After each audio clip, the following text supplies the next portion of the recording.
امیر جماعت اسلامی سراج الحق نے کہا کہ اسرائیل بمباری کر کے موت بانٹ رہا ہے، غزہ کے لوگ ہمارے انتظار میں ہیں۔ امیر جماعت اسلامی سراج الحق نے بہاولپور میں خواتین کنونشن میں شرکا سے خطاب کرتے ہوئے کہا کہ شاید ہی کہیں اتنی تعداد میں خواتین کا ہجوم دیکھا ہو، سب کشمیر اور فلسطین کے مسلمانوں سے اذہان یکجہتی کے لیے جمع ہوئے ہیں۔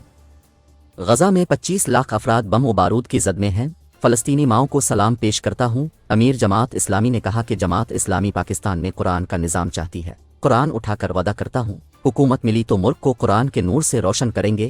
اب سب نے جماعت اسلامی پر ٹھپا لگانا ہے، اگر کوئی جاگیردار کسی اور کو ووٹ ڈالنے کا کہے تو انکار کر دیں۔ سراج الحق نے کہا کہ ان کو کہیں کہ اپنے صرف ترازو کو ووٹ دینا ہے۔ 76 سال ان جماعتوں نے ملک پر حکومت کی، انہوں نے ایک دن کے لیے بھی ملک میں اللہ کا دین نافذ نہیں کیا۔ 5 کروڑ کشمیری قید میں ہیں، ہزاروں کشمیری بھارتی جیل میں قید ہیں، ان کی آزادی کے لیے حکومت کیا کر رہی ہے۔ امیر جماعت اسلامی نے کہا کہ مشرف نے عافیہ صدیقی کو امریکہ کے حوالے کیا۔